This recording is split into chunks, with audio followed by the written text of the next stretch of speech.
As the New World expanded and immigrants from Ireland and Scotland poured into the United States during the 19th century, they carried with them whispers of the ancient festival once called Samhain, now cloaked in Christianized tradition as All Hallows' Eve, but still beating with the same autumnal heart of mystery and mischief. And in this fertile soil of a young, growing nation, Halloween began to evolve into something uniquely American. Communities scattered across New England, once fearful of pagan customs, slowly warmed to the harmless thrill of ghost stories told by lamplight, of apple bobbing and lantern carving, and when the Irish potato famine drove hundreds of thousands of souls across the Atlantic in the 1840s, they brought not only hardship and hope but also the practice of hollowing out root vegetables, turnips and beets to ward off spirits, a custom that found new life in the North American pumpkin, larger, brighter, easier to carve, and destined to become the glowing emblem of Halloween itself. The flicker of those jack-o'-lanterns cast long shadows across porches and parlors, while children, costumed in simple masks or bed sheets, began wandering from house to house asking for treats or reciting rhymes, an echo of the old European souling and guising traditions that once saw peasants and children beg for soul cakes in exchange for prayers for the dead. And though these early Halloween customs varied by region and class, they carried within them the same essence of playful communion with the supernatural, a reminder that life and death, fear and fun, were forever intertwined beneath the autumn moon. As America industrialized and cities swelled, Halloween adapted again. Newspapers of the late 19th century encouraged organized parties, parades, and civic celebrations to curb vandalism and rowdy behavior. Women's magazines published recipes for pumpkin pies, caramel apples, and festive decorations, and by the dawn of the 20th century, Halloween had become less a night of superstition and more a community holiday, tinged with nostalgia and imagination. The Great Depression, however, tested this transformation when trick-or-treating first spread widely during the 1930s. It was in part a social innovation, a way to redirect youthful energy from pranks and property damage toward goodwill and neighborly exchange, the simple joy of a handful of candy offered in kindness, a ritual that would outlast economic despair and become the heartbeat of modern Halloween.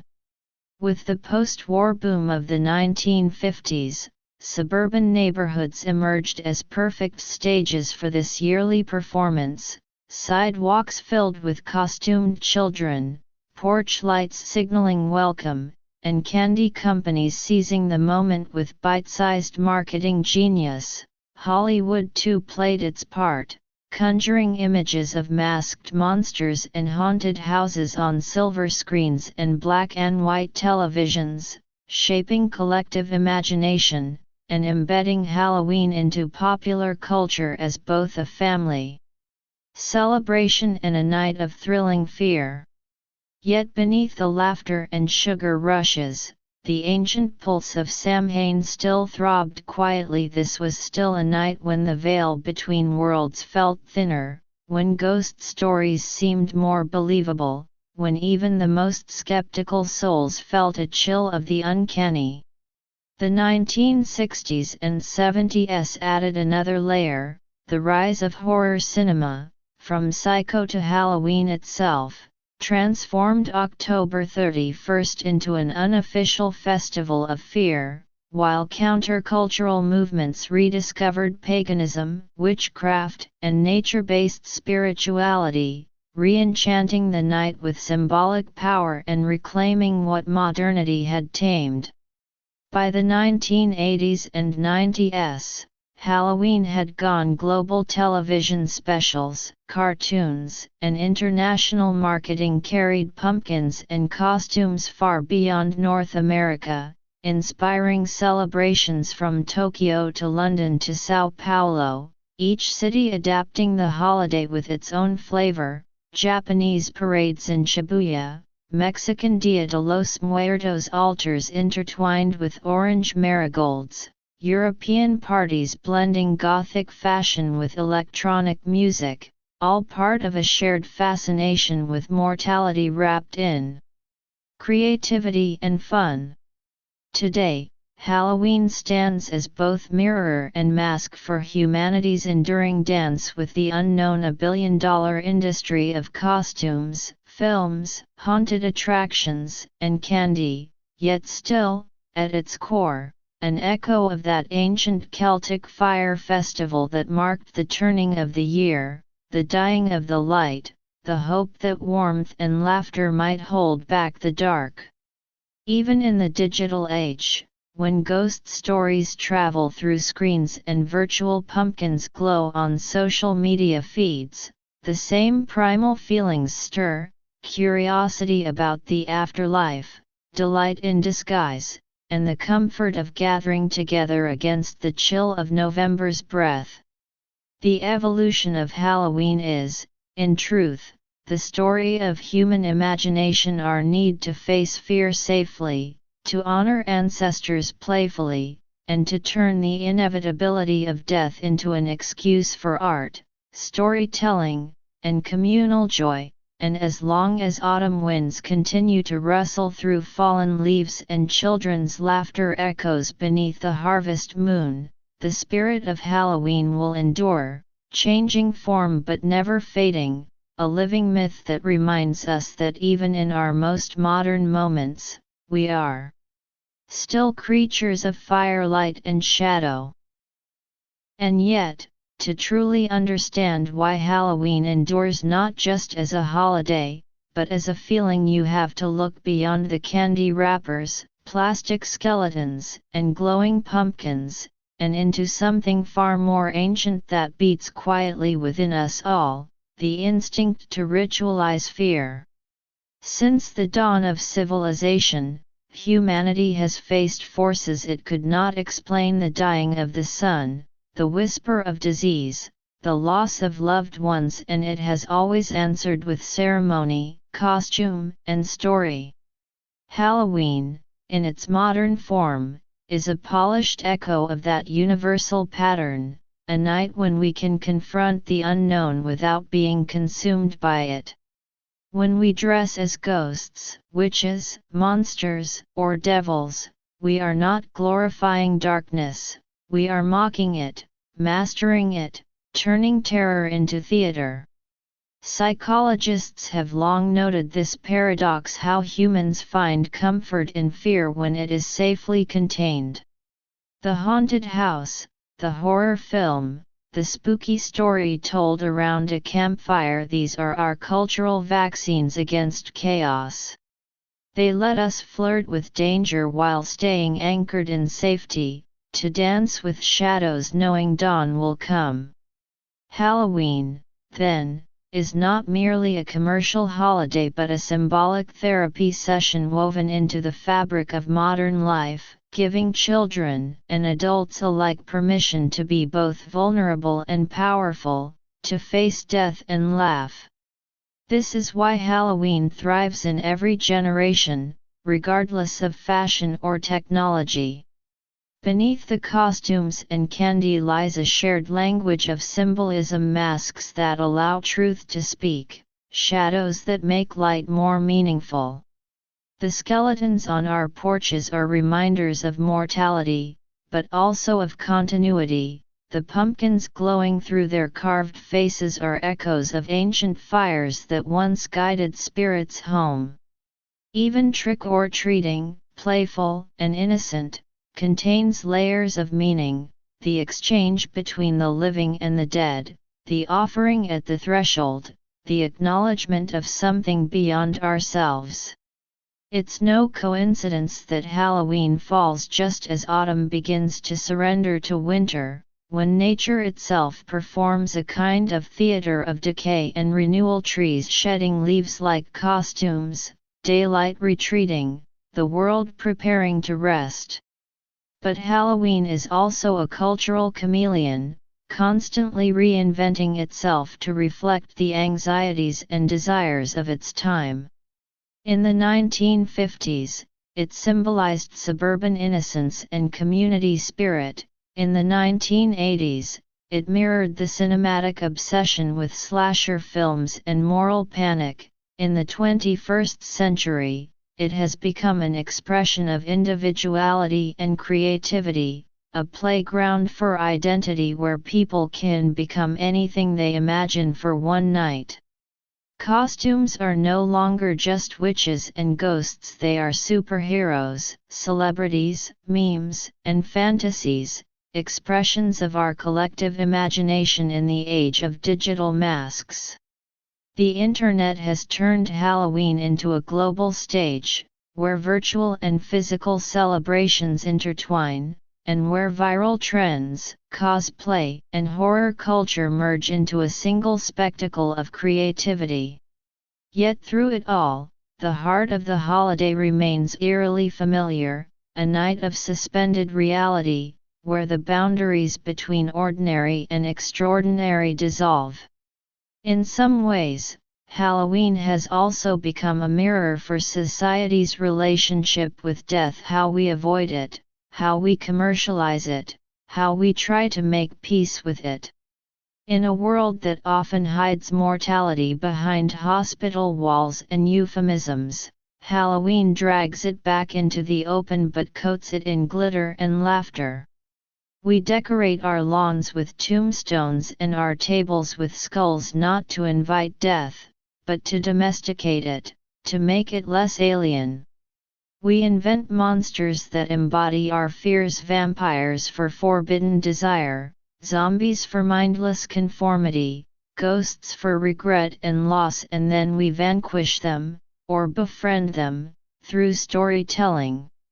Every scary movie watched with popcorn and dimmed lights is a modern echo of an ancient bonfire, around which our ancestors shared tales to keep the darkness at bay. Even across cultures, similar festivals appear, showing how universal this need is. In Mexico, Dia de los Muertos turns remembrance into art, with bright marigolds, sugar skulls, and music filling cemeteries with joy rather than sorrow. In China, the Hungry Ghost Festival opens the gates for ancestral spirits to visit the living. In Japan, Obon honors the departed through dance and lanterns floating on rivers. These are not copies of Halloween but parallel expressions of the same human instinct, to bridge the seen and unseen, to transform grief into connection, to give meaning to what lies beyond. Halloween, as it spread globally, absorbed and reflected these traditions, evolving not as an export of American culture alone but as a global dialogue about fear, death, and joy. The modern world may seem to have little room for the supernatural, yet Halloween proves that we still crave the mystery.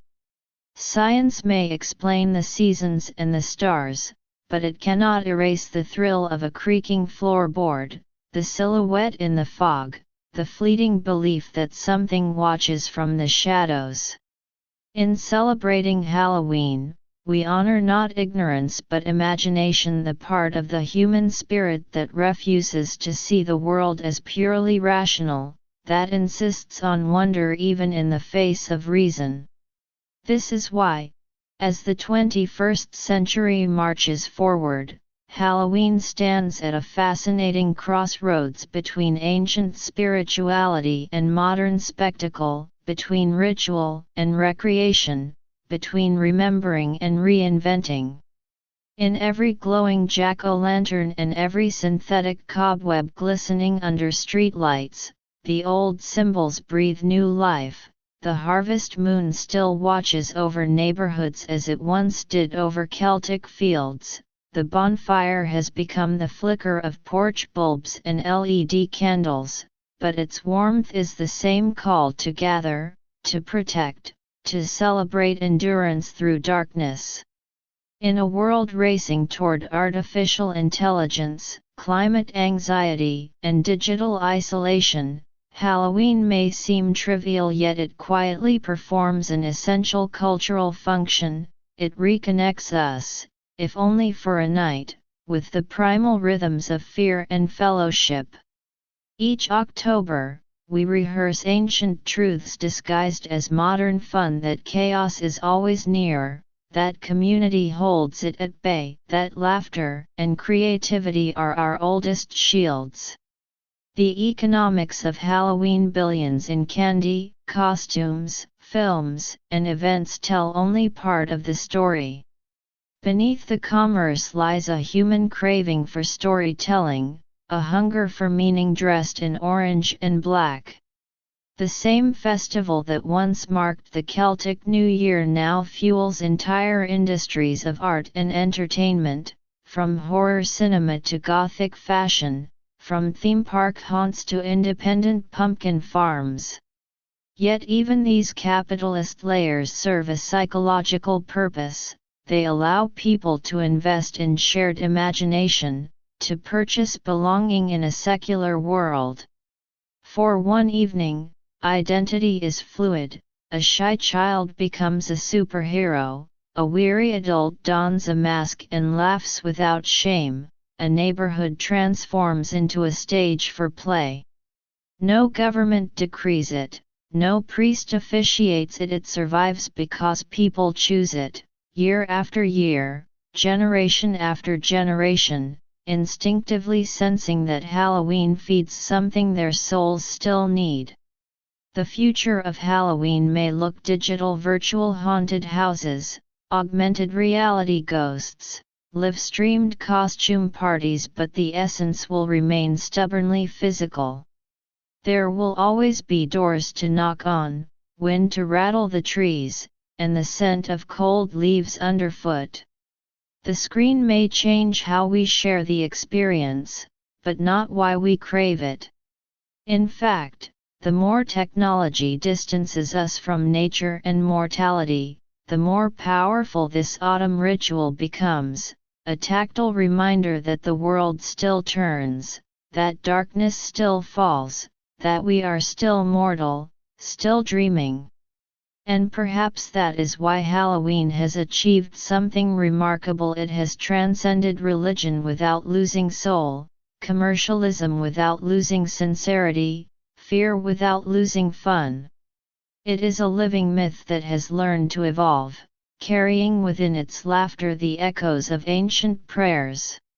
If you listen closely on Halloween night, beyond the fireworks, the music, the laughter, you might still hear the old language of Samhain murmuring through the wind.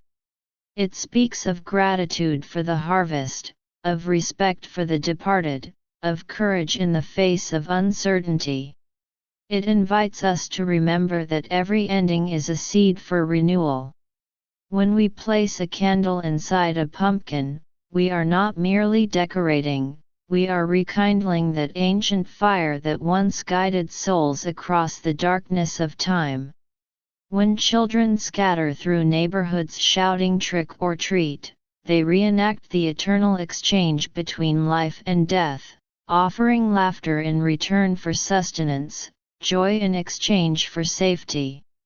And when adults gather at parties, watching horror films or telling ghost stories, they too keep the covenant, acknowledging the shadows so that light can feel real again.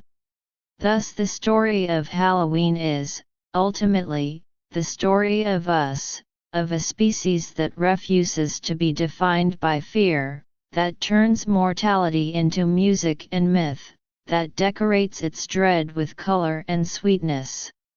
From the sacred fires of Iron Age hills to the electric glow of suburban streets, from whispered prayers for the dead to cinematic screams in darkened theaters, Halloween has woven a single, unbroken thread through human history.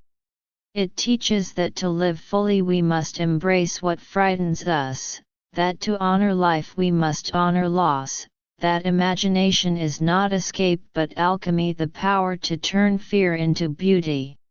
And so, each year, when October gives way to November and the last echoes of laughter fade into the cold night air, Halloween does not end, it only rests, waiting patiently beneath the frost, ready to rise again when the leaves fall and the world hungers once more for mystery. Because as long as there are hearts that thrill to the rustle of leaves, as long as there are stories to tell and shadows to chase, the spirit of Halloween will endure, ancient, ever-changing, and forever alive in the human soul.